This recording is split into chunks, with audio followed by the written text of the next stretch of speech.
Pour le moins, et on le voit depuis ce matin, le gouvernement est à la manœuvre, veut montrer qu'il est évidemment présent et qu'il tient la barre surtout, hein. Oui, le gouvernement, l'État français tient la barre face à ces incendies inédits. On a entendu Laurent Nunez finalement critiquer ceux qui font de la politique politicienne à un moment aussi tragique que celui qu'on est en train de vivre. Il a dit qu'il voulait remettre les pendules à l'heure en expliquant que contrairement à ce que certains mettent en avant, on a tiré les conséquences et les leçons des incendies de 2022.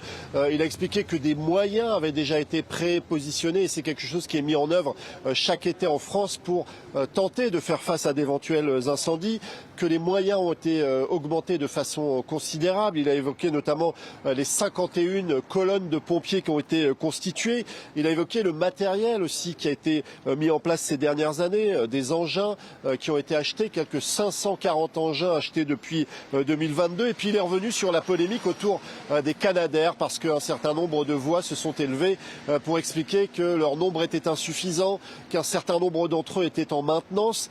Eh bien, il a précisé qu'on se focalisait beaucoup trop sur les Canadair. Il y a d'autres avions qui interviennent, notamment des Dash qui sont capables de pulvériser de l'eau, mais aussi du produit retardant.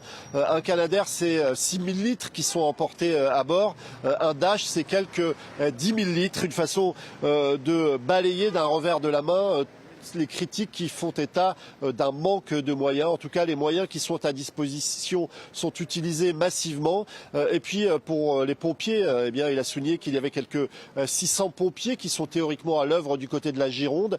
Eh bien, ils étaient 2500 avec un renfort de quelques 1900 pompiers qui sont venus de plusieurs régions de France. Clairement, c'était une façon de mettre les points sur les i pour expliquer que l'État français a beaucoup investi ces dernières années. Alors évidemment, ça ne va pas faire taire les critiques de ces derniers jours. Et évidemment, tout le monde a à l'esprit ces images de ces populations qui ont dû quitter leur foyer ou leur maison de vacances ces dernières heures et ces derniers jours. Merci beaucoup Karim Yayaoui.